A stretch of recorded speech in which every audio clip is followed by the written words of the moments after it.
Hello, everyone. Good afternoon.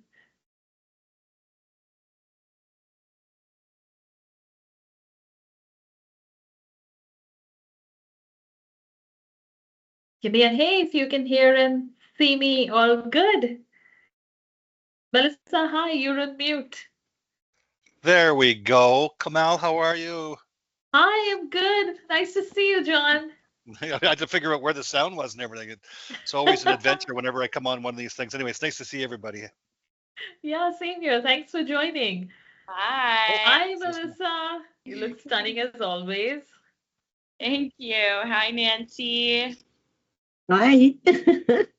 I got to invite some family onto the call, so I'm Oh, super. wow. Nice to meet you, Nancy. Yeah. Nice to meet Glad you. you're here. Glad you're here. We'll just wait for another minute for people to join in. A lot of people did register. I know it's a Friday afternoon. We really hope they can take out some time to join us. Yeah. Yeah, no worries. I was on FaceTime earlier today with my grandmother trying to show her how to navigate the call, and I will I don't expect her to figure it out, but I try my best. Oh, you would have took to your grandma. Yes, exactly. Does Tuk2 have services that brings tech help? Yes. Wow, amazing. That's awesome. Great. So Um, let's start, and people will trickle in. And in the meantime, I know you have an amazing session planned out, so I'm very excited. So again, good afternoon, everyone. Thank you so much for joining us today for this very important and practical session on fall prevention and recovery. For those of you who don't know me, I'm Komal Makkad, co-founder of Tuk Care, and I'll be your host today. I'm thrilled to be a part of this ongoing webinar series where we aim to provide you with valuable resources that help seniors and their families live strong, active, and independent lives. Falls can be serious concern as we age. Well, always, but a serious concern as we age for sure. But with the right strategies, exercises, and home modifications, they are preventable. And that's why we have a very special guest, Melissa Gunstone, drum rolls, our very own renowned fall prevention coach and founder of Homestretch Active Living. Melissa has dedicated years to working with seniors, helping them improve their balance, strength, and confidence. And in this session, you learn practical tips on how to prevent falls, what to do if a fall happens, and how some simple home modifications can make your home and space safer. We are confident you'll leave today with valuable insights to immediately apply in your daily life. So, without further ado, let's get started and welcome Melissa. Thank you so much, Melissa, for joining us. It's inspiring to see young entrepreneurs like yourself picking on your strengths and making something beautiful out of it. So, floor is yours. Thank you so much. That's awesome. I'm just gonna share my screen.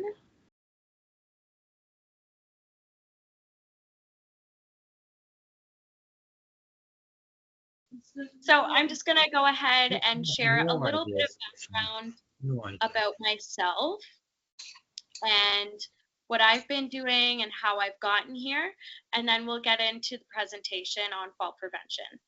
So I'm a kinesiologist, and I studied kinesiology. For those who are not familiar with the term, it's the study of human movement and recovery from injury, as well as prevention from sickness or injury. After my degree, I moved out west and I became a personal trainer. And this is when I really found that I preferred working with the older demographic. And I was having a lot of fun during my sessions, creating different plans for rehab, for strengthening. And that's when I noticed that there was a bit of a gap in the industry. Gyms are designed for the active, fit individual that is focused on gaining strength or maybe weight loss. But it's less focused on recovering from a sore back or a knee replacement, or for older adults that are in their 80s and don't know how to use the weight machines. So I thought I would start Homestretch to provide in-home personal training, as well as rehab therapy, active movement. And since doing that, it's been a great learning curve, I would say. I've learned so much, and it's led me to each step that I've climbed. So you'll notice on the screen here that I became the fall prevention coach in 2023. And this happened because I was getting called up by potential clients or family members of clients that wanted physio or rehab for their mother or relative that had had a fall. So most of my clients were coming in to me after they had had the fall.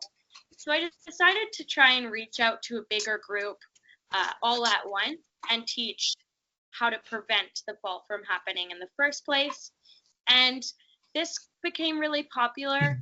A lot of people find this knowledge super helpful, and the more lives that I could impact, the better overall.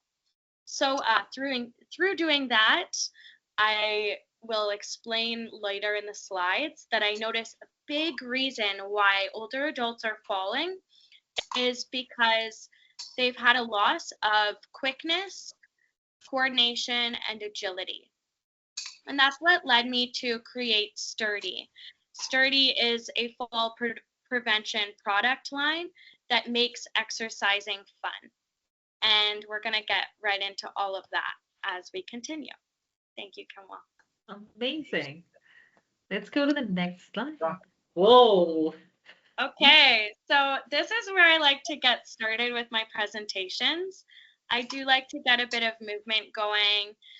There's research that would show that we're more likely to retain information if we're starting off with a clear mind and body that has been moving a bit. So I'm just gonna put a little bit of music on my phone, and I invite you to participate if you want. If you're sitting at your desk, that's totally fine. You can do it seated as well. And I'm just gonna do 2 minutes of a warm-up exercise for us to follow along with. Okay. All right. If you can see me right now, let's just put this tune on. So we're gonna put our hands up, and you're gonna move your knees. You're gonna move your knees like this, up and down, one at a time. I'm just gonna go here. Oh, yay. That's amazing. Great. And with your hands up, your knees are still going. We're going to reach to the right and reach over to the left. Great. And now I want you to fold forward and reach over to the side and over to the other side. Nancy and John are rock stars. Good. Okay, now I want you to walk as if you're on the spot, kicking your bum. Bring those knees all the way back. Good. And focus on weight shifting from one leg to the other. We're going to move our hands side to side, just like this. Just 5, like 2 legs together. 4, 3, 2, and 1. And come back. And we're just going to push away from us. Good upper body push. Like this. And out to the sides. Every time you pull back in, you want to squeeze those shoulder blades together and push out. Great. And forward 3, Dawn, we want to see you exercise as well. You're off camera. 1. That's great. I'm going to cut it there and save some time so we can continue the presentation. But that was awesome. Thank you so much for following along. Oh, it's a great way to get in. Miss Melissa, if I could just interject for 2 seconds, if everybody, when Melissa's talking, if everybody can mute their mics, then that'd be great, because I'm getting some background noise from people talking in the background. Thank you. Great point. Yeah, thank you. That'll definitely help. All right, so yeah, movement is medicine, right? I'm sure we've heard that before. We can all go on to the next slide now, and we'll continue on with the presentation. Okay, so into the serious stuff. Why is it important to prevent falls? Why am I here today, and why is this pretty much my life mission? To spread awareness and to help older adults stay active and mobile and independent. Well, falls are the leading cause of injury-related deaths for older adults. And when I mention older adults, that will be over 65. More than 95% of hip fractures are caused by falls. So not only is this a really important and scary statistic for anyone to hear, but this is a scary statistic for healthcare. So it's leading into other problems as well. It's increasing costs, it's taking space away in our hospitals, and this is something that is very preventable. And so that's why I'm teaching this. And lastly, we have a stat here that more than 1 in 4 older people fall each year, and falling once will double your chance of falling again.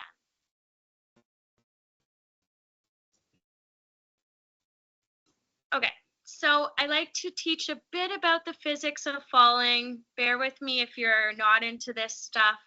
It is very interesting, I find. So what's happening when you fall?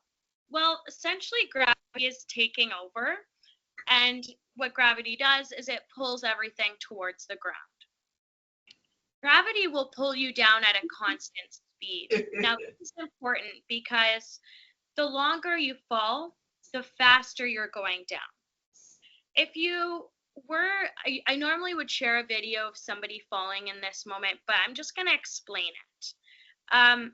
If you were to see somebody fall that is in their 70s, chances are they're going to start falling slowly, but they're going to be accelerating forward. And as they move forward and get closer to the ground, they pick up speed. It's never just a graceful fall. If you've fallen before, you know it's not just a nice fall down to the ground. Usually there's some speed or acceleration to it. And this is all physics. Now, why is it that we can't slow down? In younger years, our muscles and reflexes are a lot quicker, which helps us react quicker and catch ourselves often before we make it down to the ground. But the natural process of aging will slow our reflexes, it weakens our muscles, and it creates an imbalance in our body. So we'll continue on to the next slide and look a little deeper into this, into the why. So I said that we lose our balance as we get older. We're probably pretty aware of this already, but why is it? So we have a loss of myelin, which is in photo here. I've got an axon. And essentially the point of this is that the distance between the connections of our synapses, it gets bigger. So that translation of sensory information coming from our toes when we're walking around, it takes longer to make it up to our brains. This slower sensory integration relates to a process called sarcopenia. Sarcopenia is the natural loss of muscle mass as we age. And it starts as early as age 35. We lose 3 to 5% of our muscle mass per decade. Okay, so if you see it, by 80 years old, we have lost around 30 to 50% of our muscle mass. But again, this is fully preventable if you are resistance training. And then lastly, how do we balance? I like to give this image. It's a helpful one. I'll just kind of show you. So my center of gravity, my center of mass is my belly button right here. And my base of support is my 2 feet where I'm standing. I'm standing with my feet apart. So whenever I stand or move my center of mass outside of my base of support, I'm going to fall. I'm going to lose my balance. But as we grow older, our base of support becomes less steady and the sensory integration is a lot slower. So being able to catch myself from getting out of that base of support is a little trickier. And we're going to go over exactly what we can do to help train the body and the mind to prevent this loss of quickness and agility. Thank you. We'll reshare because we wanted to see you in action. Thank you.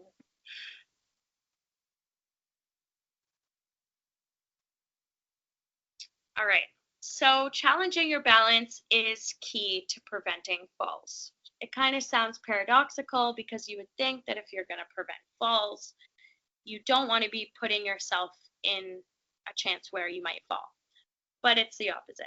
So does anyone just want to put on their mic and tell me what they see in the screen here? What's going on in these photos? Looks like Tai Chi or Yeah. yeah. There's And Tai Chi. pickleball Yep, pickleball and hiking. and hiking. Great, thanks. Walking. So yes, all of these have something in common. And what they have in common is that they're challenging your balance. They're either putting you in a different environment. So for the Nordic walking with poles, you're walking on an uneven surface. For the pickleball, you're on a court, but you're challenging your balance by moving, being dynamic, switching up your feet positions. And then lastly, in the Tai Chi image, that one's challenging your balance by shifting our weight and moving our base of support, like what I just talked about. And then I have the sturdy ball in there as well. All right, so some exercises to challenge our balance. We can do these together. You can follow along with me. I'm going to demonstrate. I'm just going to make sure that my screen can show all of me. I might have to stand back a little bit further. So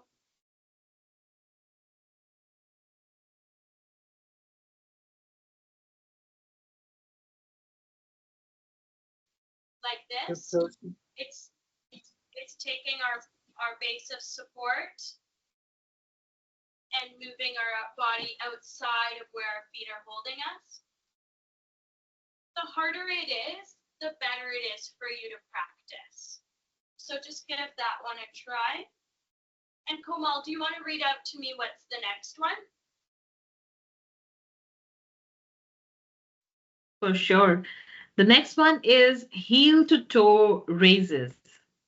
Right. Okay, so put the screen down here. That is a tough one for sure. A heel to toe raise would just be going up on your toes, making sure you have something to hold on to, like a chair in front of you, going up on those toes and going back onto your heels. But the next step up from this one, we've probably already heard of the heel toe raise. The next exercise that's more challenging and a lot better for fall prevention is turning those toes inward, like you have pigeon toe. And again, holding on to something for support and lifting up those heels and going back down.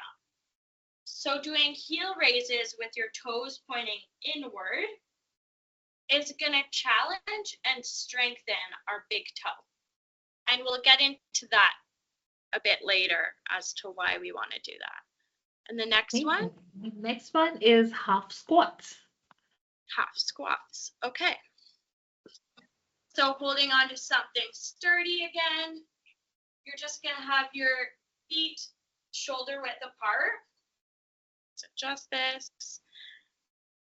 And instead of a full squat, you're just going to bend at the knees halfway and come back up.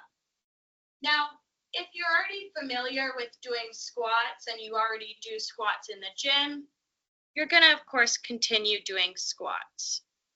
For that movement, you just want to make sure that your toes are pointing slightly outward and your knees are following that direction of where your toes are pointing. Looks good, John. Amazing. And then we have use the stairs, but we don't have stairs here, so we can get to wall push-ups. Oh yeah, wall push-ups, great to do anywhere in the house. I usually set up all my clients to put this into their morning routine. You're just gonna find a wall and with your wrists in line with your shoulders, you're gonna do a push-up standing about 2 to 3 feet away from the wall, like that.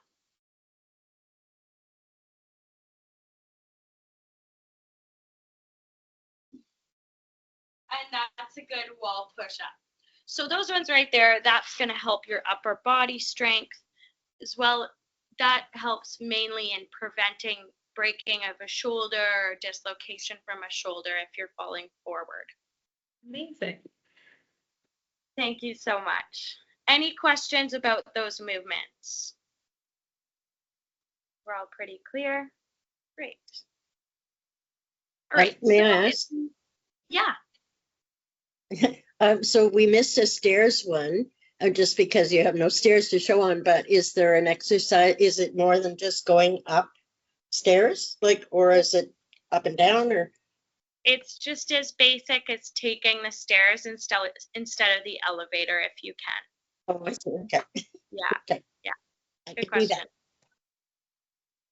that. So it's not just all about balance. As I mentioned, a lot of uncoordination or falls happen because our reaction time has slowed down. So reaction time is how quickly someone can respond to a stimulus. For example, responding to a drop in the sidewalk.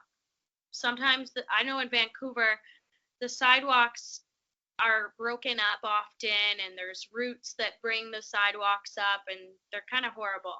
So being able to react quickly to a change in your sidewalk depth, that would be good reaction time. And coordination, the ability to use different parts of your body smoothly and efficiently together.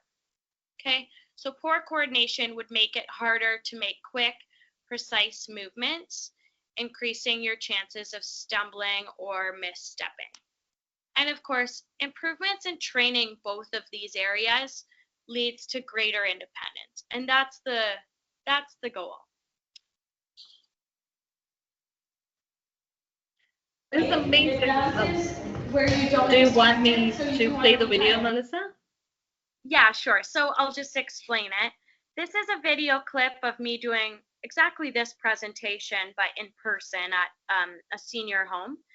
And I'm showing a demonstration of using the sturdy ball and how you have to kind of react to catch it because it bounces in an unexpected direction. So you can just click play. Ready? And he's doing it the hard way by just catching with one hand. So go ahead. Yeah, it's easier if we try to catch it with both hands. However, how you want to go, it's really bouncy.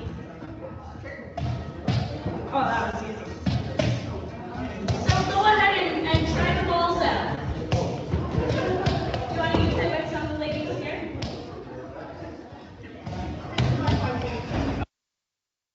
So when I do these classes in person, there's yellow balls flying all over the room because we don't normally train how to play with a bouncy ball. It's just unheard of. So some ways that you can improve your reaction time and coordination are listed on the screen, and I'll give some specific examples. So I have quick step drills. All right, I want all of you to just sit where you are or stand. John, that's fine too. And I want you to imagine there's a square in front of you. Okay, a square with 4 quadrants. You've got the top left, top right, bottom left, bottom right, and it's right by your feet. Okay, so I'm going to say a cue. I'm going to say top right, and you're going to tap your foot into the top right quadrant. But I'm going to give you left or right foot. So when I say left, top, left, you're going to tap your left foot in the top left quadrant. Get it? So we'll just do this activity and try it out. See how we're doing with our coordination. Okay? Should we close our eyes to do it, or we have our eyes open? You can, yeah. I think that if you actually close your eyes, it might be easier. So try either or. That's a good question. All right. Bottom. Sorry, redo. I already made the first mistake. Right, bottom, right. Right, bottom, left. Left, top, right. Left, top, left. Left, top, left. Right, top, left. Right, bottom, right. And right, bottom, left. Okay. That was difficult. It's an interesting way that it kind of does take 2 people. If you're telling yourself it, your body's going to probably do it a little easier. But that's just an example of doing a cue exercise, something that we do in our training. Definitely. Melissa, I was thinking that the examples that you're showing are so great, and people around are, are ready to work with you. But let's talk about people who are at home. How do you prep seniors mentally to get ready for such a training?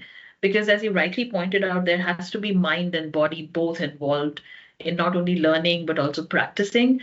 So how do you prep somebody for taking on these exercises and doing it daily, making sure that they are motivated enough to follow on their own? Because we all have fears that creep up, especially with our body, right? With falls, we are very cautious. So tell us more about it. Yeah, I would say that the main thing is you gotta want to train that area. You have to want it intrinsically to be better and to train that area of your body.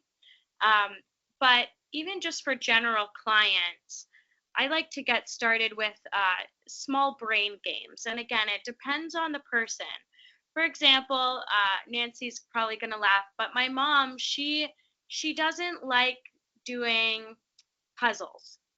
So I have to try and cue her to do brain games in a different way that isn't puzzles. So that could look like making a craft or doing art on your own. I also will play the quadrant game with her sometimes, and that'll be too much. That's a great point that you bring up, which is knowing the client, knowing the customer, and using personalized brain games to prep them to be more open for the next phase of training that's coming in. That's a cue to our tuk-tuks, and say John is here. I know he's a tuk-tuk provider. He offers companionship. So at times, people who are post-hospitalization recovery, we do get some requests like, I want my mom to adhere to such simple exercises, which kinesiologists like yourself has taught them or have given them as a routine but they want somebody to be with them and help them go through it. So, and it's also on you, but it's also on the tuk-tuk provider to motivate them to use the right means to, make them adhere to that routine. So thank you. Brain games are great. I mean, this one, right, top, left, bottom was great. It helped me realize that I'm not there yet. Yeah, it's humbling. Yeah, and I was just gonna add the last point as we go back to my slides here. Finding something that you enjoy is the most important part of training. You have to enjoy it and you have to want to do it, or else you just won't enjoy your training, and it's got to be a regular thing. So some other points here. Yep, so we went through the training. Going barefoot. Okay, great point. Hopefully, in person, I would say, how many people here walk barefoot in their home? Walking barefoot has tremendous effects on your balance. And if this is a lesson that you take away from today, it's to take your shoes off as much as you can and train those feet to walk on their own with no sensory distance between the ground and your foot. So we have 26 bones and over 100 muscles, tendons, and ligaments in our feet. Our feet are incredible. Our big toe weakness, so having a weaker big toe, is one of the biggest causes of falls. For shoes, that's the biggest question I get when we talk about feet and training. The more shoe, I'll say it the other way, the less shoe, the better. So if you're wearing shoes every day that are this thick, and hey, don't get me wrong, I like my thick shoes. If you're wearing thick shoes every day, it's not giving your foot the chance to spread out, the toes to spread out, to walk around, to feel the surface, and to essentially train itself. It's weakening the muscles of the foot. So that's advice that I give about shoes. The less shoe, the better.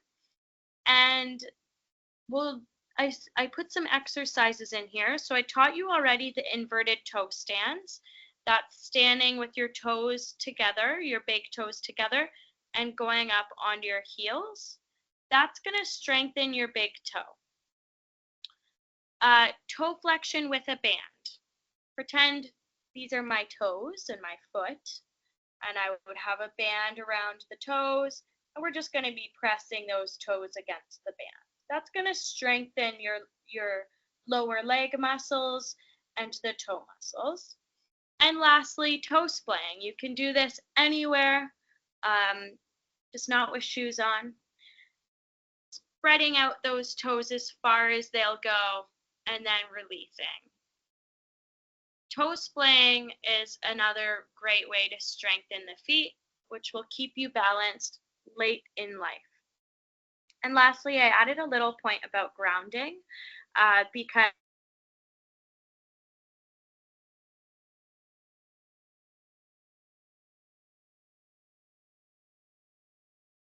and grass, and that's going to be really good for regulating the nervous system. Lots of science to back that one. We'll continue. All right, so times when you're at a higher risk of a fall. So first one is acute illness. When you're sick, your brain is not exactly where it needs to be right in the moment. So that can be if you have the flu, if you're struggling with a urinary tract infection, or if you've recently had a surgery, you're going to be at a higher risk of falls. The next one is a change in your medication. So the most common medications that can lead to an increased risk are benzodiazepines, so often for anti-anxiety, anti-depression. They're going to make you a little bit more drowsy and relaxed. So of course that's going to increase your risk. And antihypertensives as well as beta blockers. they can somewhat interfere in that myelin sheath connection of our senses. Nothing to be too worried about if you have a combination of these medications, just totally worth running it by your doctor and asking about your risk of falls. Next one is moving into a new environment. We're statistically 15% higher risk of having a fall if you've moved into a new home recently. So I would attribute this probably to, of course, unfamiliar surfaces and unfamiliarity with what's in your way and in your direction. But I think I look at all of these, and I'll get to stress and anxiety, and something that they all have in common is they're taking away from what you're doing in the present moment. When you're struggling with anxiety or stress or you're sick, your mind is thinking about taking care of your body or being sick. It's not actually focused on where I'm walking in the present moment.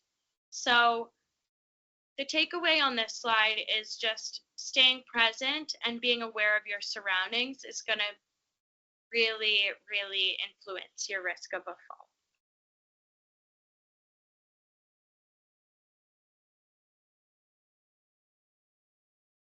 Great. Okay, so we've kind of covered the fall prevention part. We're going to jump in and I'll pick up the pace a little here. Please stop me if you have a question.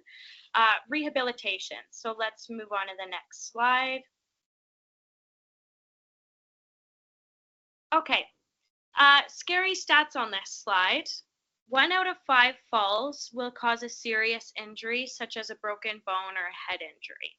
Okay, and after a hip fracture, somebody that's over age 72, I don't know why 72, but you have a 27% chance of passing within 1 year of a hip fracture. So scary stats, again, fully preventable though. So the most common fractures that would happen from a fall are the hip. The next would be wrist and arm, and then lastly, spine and pelvic. Soft tissue injuries look like bruises or contusions, and then head injury. The main one that we want to prevent is anything happening to the head. Let's continue on and see what we can do to prevent this. Okay, I made this diagram up. I think it represents so well the psychological effects after a fall. So we're going to start with the top circle, which is the fall. Okay, let's imagine somebody is, I like to use a name, but I never know which name to use because I don't want to use it. Someone that's here, let's say Emily. Poor Emily is walking in the street one day and she has a trip and she falls. And Emily is pretty active. She's independent. She gets her own groceries. She goes to the gym. She's in her late 60s. She has a social network. But all of a sudden after this fall, she's now too afraid to go to the gym. She doesn't want to fall again. She's got this fear. Okay, now she's less likely to go and get her own groceries, maybe. She's getting more help from that. So that fear leads to a limit in her activity, which then in turn, because she isn't walking to go and get her groceries and she isn't going to the gym as much, that leads to a loss in her mobility. So now Emily has a less mobile body and she requires a lot more help around the house and with doing day-to-day things. So she's leading to a loss of autonomy. She has to rely on some external help. And that increases her risk of a fall. So that kind of leads back to what I said in the beginning, that falling once will double your chance of falling again if this isn't addressed, this fear of falling. Thank you. All right, at the part where a fall is unavoidable, okay? Again, it's going to be difficult when you're about to fall. The last thing that's going to be running through your mind is, what did Melissa teach me during that slide? But if you can remember any of these points for the next time that you're unsteady or you might be going down, it'll help tremendously. Okay, so the main thing, the first thing that I would advise is to avoid tensing up. Our initial instinct is to like freeze and try to catch whatever's happening and tense up. But if you fall more relaxed and more of your body reaches the ground, you're going to disperse that weight and just kind of break the fall. So the other main one is protect your head. Okay, so if you're going down and it's a slower fall and you have the chance, tucking your chin in and protecting your head is gonna act as a helmet on your head. Okay, as well as if your chin is tucked in and you protect the head, your arms are at way lower of a chance of being broken or severely injured because they're wrapped around you. Try to roll. So again, difficult to think of when you're on the spot and in the moment, but if you're going to fall anyway, try to roll. Try to do a sideways fall. And I mentioned relax and distribute, so landing on softer body parts, like your behind. Ideally, you don't want to be falling straight on your hands or your knees. Okay, and that's the last point, is avoid putting your hands out. You'll want to use your forearms or your elbows instead, which all wraps into covering the head. You'll probably go down on your elbows. And I mentioned, remember gravity. If you feel like you're about to fall, lower your body as much as possible by bending your knees, because that'll just reduce the height that you're falling from, reduce the severity. Great.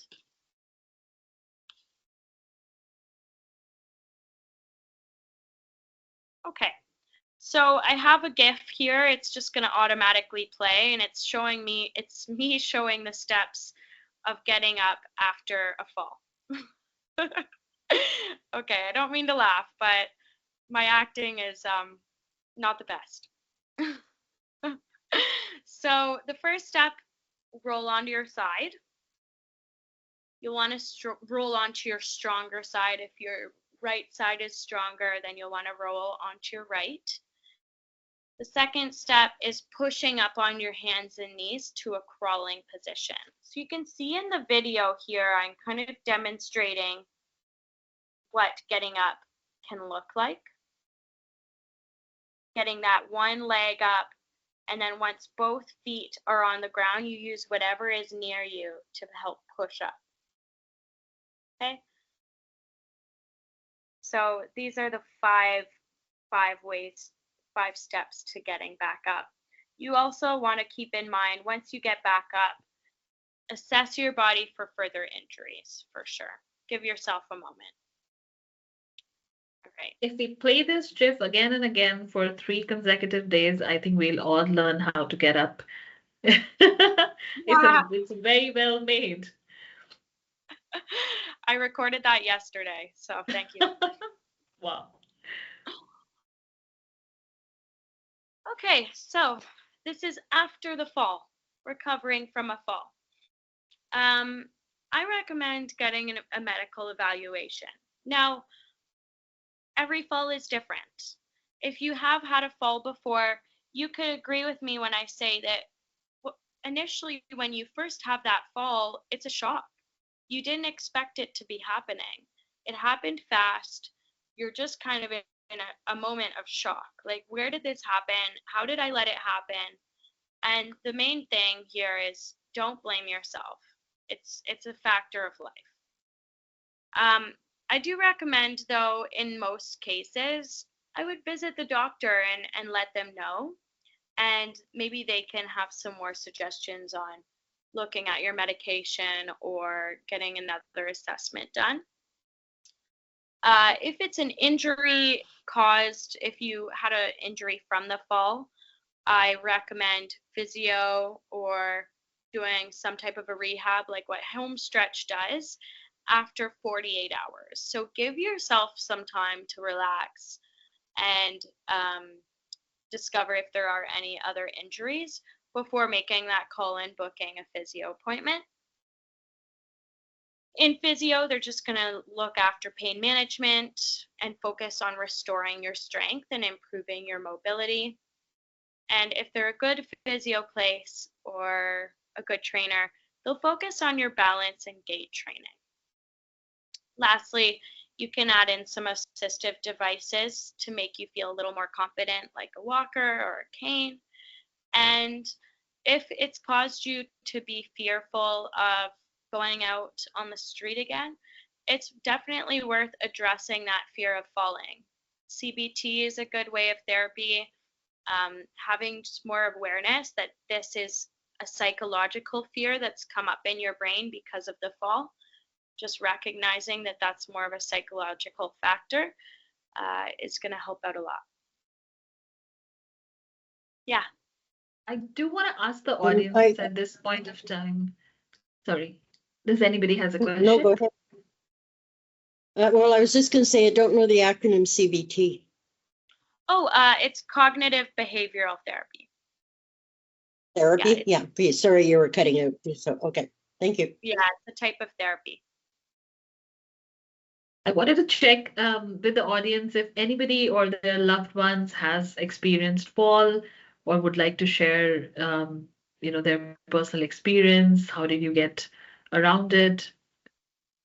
Yeah, I wouldn't mind sharing because while we're talking about this, I've gone through a few falls myself, and it can happen really quickly. I know 21 years ago, I was wearing a knee brace and I was trying to protect my knee, and I was on the golf course and looking for my golf ball, came down and I slipped on a piece of moss, and it happened like I had no control, and I dislocated my ankle and broke my leg. Then of course there's a whole bunch of rehab that goes through that, which took forever. And then just about a month and a half ago, I belonged to the Eileen Daily Pool and gym, and I was in there really early in the morning, and I was having a sauna. There was two other gentlemen in the sauna with me, and I guess whoever was there earlier, I don't know what the heck was going on, but the bottom step was very slippery, and I went to step down, and I'm a fairly big guy. I'm like 5'11", 230 some pounds, or maybe more, and it just like automatically I fell down, and both guys went at me to see if I was okay, and I went. They said, "Are you okay?" I said, "Well, let me," because sometimes you don't know when you've broken, and I've broken lots of bones playing hockey and all that. So sometimes you don't know until you look, right? And that's what happened with the dislocated ankle. I looked down and my foot's hanging sideways. I went like, "This is not good." And pain doesn't happen that quick. It comes after the shock wears off. And then just here at my place, I live in a basement suite, and I was too lazy to put on a proper pair of shoes. I put on a pair of slip-ons with my socks on, so they weren't fully on, and I went to go out to the barbecue, and I missed a step, and I almost fell into the house. Well, I did fall into the house next door, and luckily I didn't, fall into their window and cut myself up. So it doesn't matter how old you are or how healthy you are, falls can happen quick, and sometimes you don't have the luxury of reacting as quick as you were saying, Melissa. So one of the benefits, and I just wanted to share that because anybody can fall. But what I liked about your presentation, and thank you for doing so, is that we're in relationship with the Tuck 2 clients. Like, we're meeting people, and in my case, a lot of them are not that much older than me, but for whatever reason, either through genetics or they weren't athletes at a younger age, or they've just kind of let themselves go. And so this is great information to share with the people who can be mobile and encourage them to be mobile. And those exercises that you gave us are very easy to recall, at least for me. And as I'm seeing some of our clients repetitively, I'm building a rapport and a friendship with them. So thank you for this presentation, because these are conversations that we can have with our clients as companions who are maybe not quite that mobile. But I got to tell you, like, I don't care what kind of shape you're in, just doing some of these exercises like squats and that sort of thing, because after my last executive position, I was in the worst shape of my life, and I got back into the gym. And it takes a while. The muscle memory comes back, but it's still a process in your 60s, especially. But again, I want to personally thank you for this presentation, and thanks for organizing this, Komal, because these are conversations that we can have with our clients. Because Definitely. most of it for us is just companionship and helping them shop and that sort of thing. But if we can have these conversations with them, it'll encourage them, even in front of their TV or in their own living room, to get moving, and then hopefully it graduates from there. So anyway, just want to share those stories and say thanks for the Thank you, presentation. John. Thank you so much for that. I Thank you for appreciate it. sharing. I think Yeah, this fall our tagline should be keep going. May I add something though? One thing I haven't heard, and I guess it's because of my own particular experience with it, is I had 2 broken ankles within 6 months. The first was result of a fall, which I definitely could have used the methods of falling after that first one. The second one, I think, was because I've had osteoporosis for many years, and I think that first hairline fracture didn't fully heal, and then I had a chip fracture on the same fracture. So I'm thinking it's the same fracture, just 6 months later. I injured it by just walking too fast on it. So I guess my point being, I don't hear anywhere mention of osteoporosis as a risk for falls, because certainly you don't have to fall very hard. In my case, I didn't fall very hard to have a fractured ankle, which took me, by the time I'd healed from both fractures, it was a full year, which really impeded my ability to stay in shape. I mean, it's sort of a bit of a dichotomy. But so I guess the one thing I'm saying is that I don't hear osteoporosis being a risk anywhere in your really excellent presentation. I've really learned a lot from it. Yeah, that's a good point. I didn't touch on osteoporosis just because it's more of an unmodifiable risk factor. But yeah, no, I've totally done exercises for osteoporosis, so I should include. Well, and I have to say, Melissa, the one thing that has really helped me, at least with confidence in terms of dealing with my osteoporosis, is going to the gym and doing weight exercises, because I've really, really improved my strength. And granted, it's not going to make my bones any less brittle, but the muscles that are holding the bones, I think, have really improved. Yeah. Good. Yeah, no. That's it. Hi, Melissa. Melissa, it's John here, one of the other Johns. And I just wanted to make a comment that I really like that exercise where you're combining the brain with the foot movement, because that's really the ultimate. I think once you can connect the brain with the foot movement, everything seems to work a lot better. And I'm working with someone who has Parkinson's, and I can see that the disconnect between the brain and foot movement, other types of physical movement, is very difficult at times. And so working on that to correct it can make it a lot easier for recovery, especially for Parkinson's patients. Totally. Yeah, Parkinson's patients make up most of my clientele. Yeah. Well, prevention, because they're at such a higher risk. So even these falls, I don't know if you're in Canada. You're probably in Canada. Yeah, in BC. Right. Yeah, they're really helpful. The agility and coordination trainings really helpful. Yeah.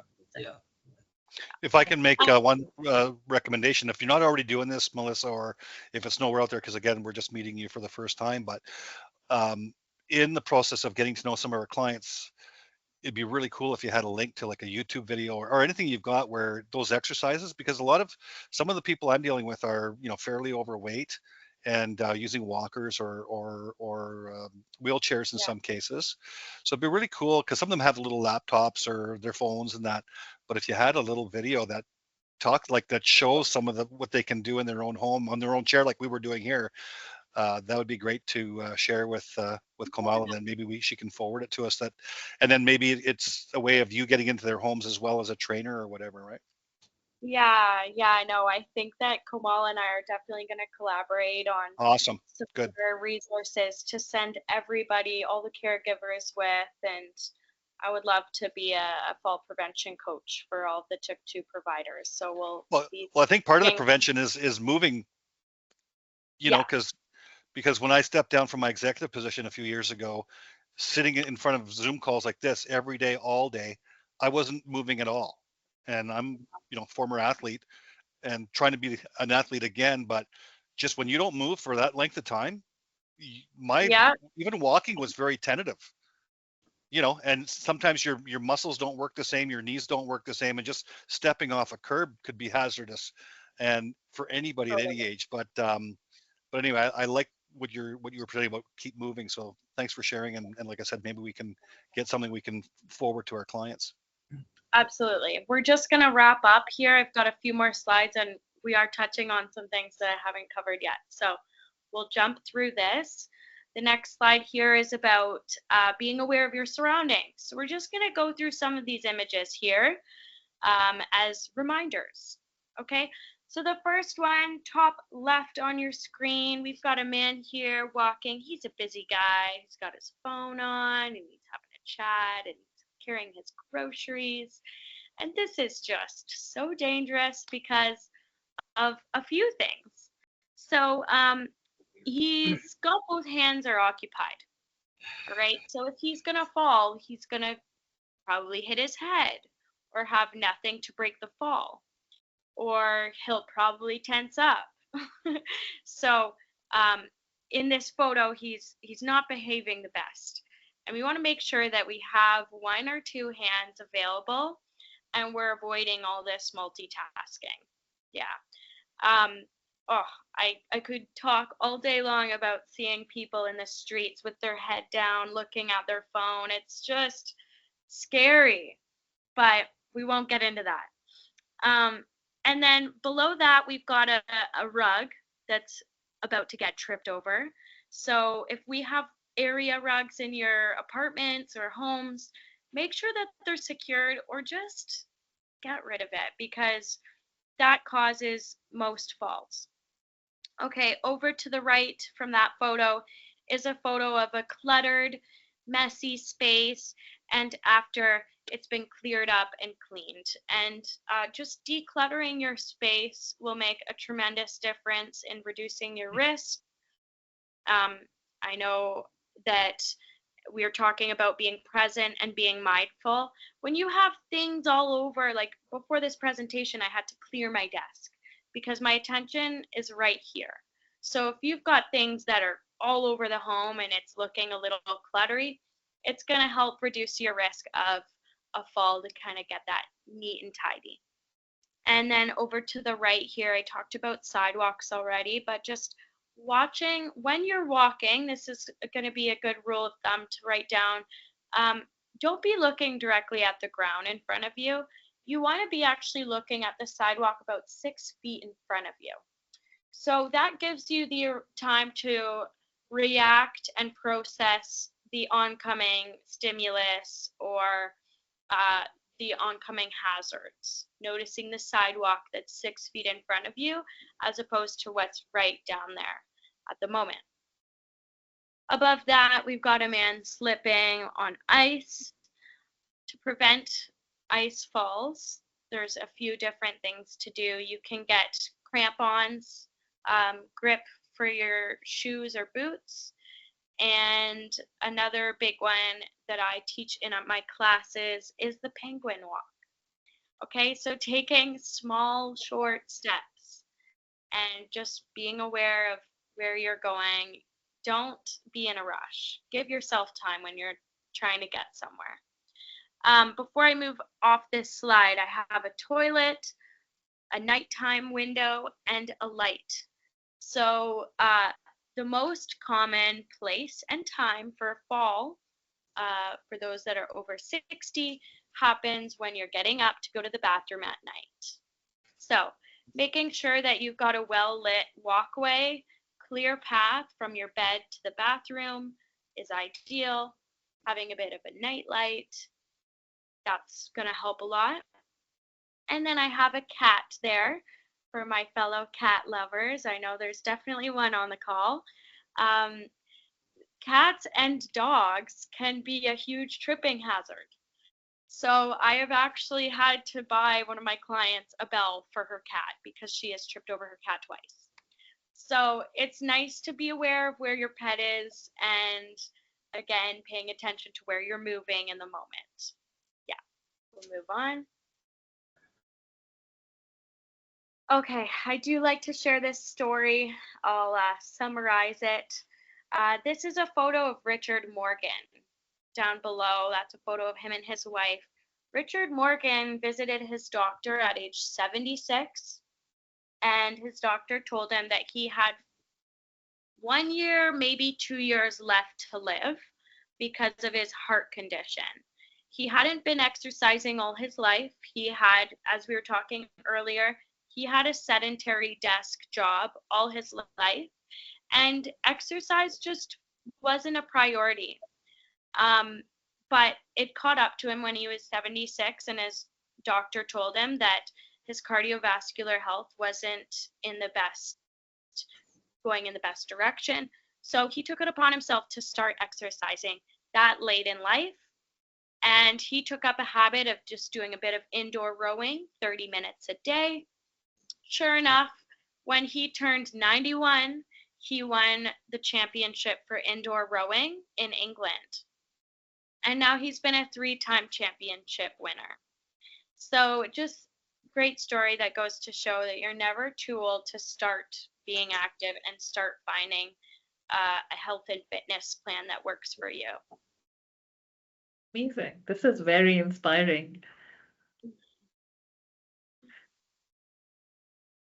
Great. And another statistic that I put on the slides here just shows that regular training with a coach on balance exercises, strengthening, home modifications, and cardio exercise reduces your rate of falls by 55%.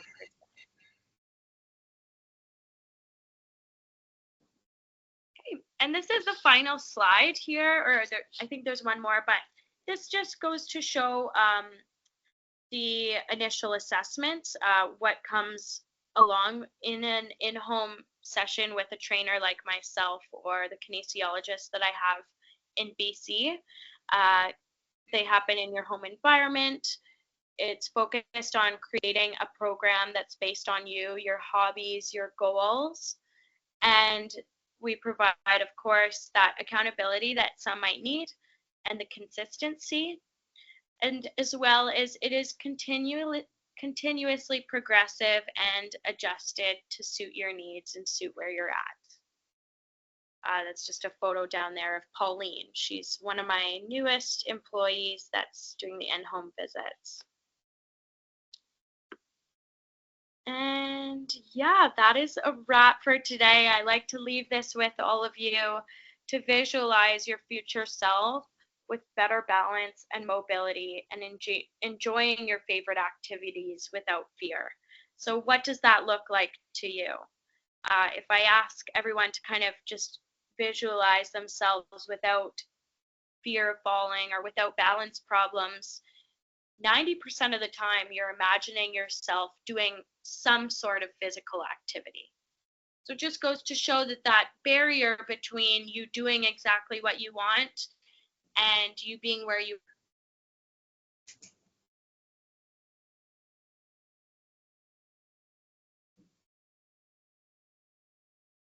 trained and modified. That's all. Thank you so much, everybody, for tuning in and dealing with all of the problems at the beginning and staying for the presentation. I can follow up for those who did tune in with a discount to my products or the slides. So you have all of the information in the exercises. I'll put something together so that you can have it all on one sheet. Great. Thank you so much, Melissa. It was an absolute pleasure to have you. This, as you can see from the live feedback that we had from people, it was a very practical session, and we really benefited from the exercises and physical. You got us moving, and I love that. So I love that. Thank you. And soon, Melissa and I will be sending you a resource that can help you with those exercises you have, at the back of your hand. You can refer to them and continue. There's a beautiful quote that I read yesterday. I think it very well fits here. Is that we make better, or we are better not by practice, but by progression. And that is where experts like Melissa are really, really invaluable. Their support is invaluable. So if you know anyone who needs Melissa's support, please do let her know. And in a follow-up email after this webinar today or by tomorrow over the weekend, we'll send you a resource guide and also the generous discount that Melissa is offering to the Tuk community. Whether you've attended the webinar or you've just registered it, you will get the discount and the benefits of being a part of the community. So again, thank you so much. It was amazing. Thanks, Melissa. And just even if you made up something like, fridge magnet with a little bit of these hints and then your contact information and just saying, for all Tuck 2 clients for assessment, free assessment, right? Because a lot of these people are lonely, and to have you come over and share might just be the thing that sparks them to keep moving. Yeah, that's a really That's good. an amazing idea. Yeah, the fridge magnet. Just a thought. I know some people put them out there. Here's all the different measurements for cups and ounces and et cetera, et cetera. But if there was something that you were able to supply that we could have in our car, and then whenever we run into a client, that would be a perfect candidate for your services, and just give them a little teaser, and then your website, your contact information, your email, and you just stick it on there. Yeah. There you go. You've got a marketer in the hall. All right. Thank you so much, everyone. A goodbye from Melissa. Goodbye from Tuk. And we'll see you soon. Stay tuned for our next presentation and our next guest. Great. Thank you. Thank you so much. Thank you.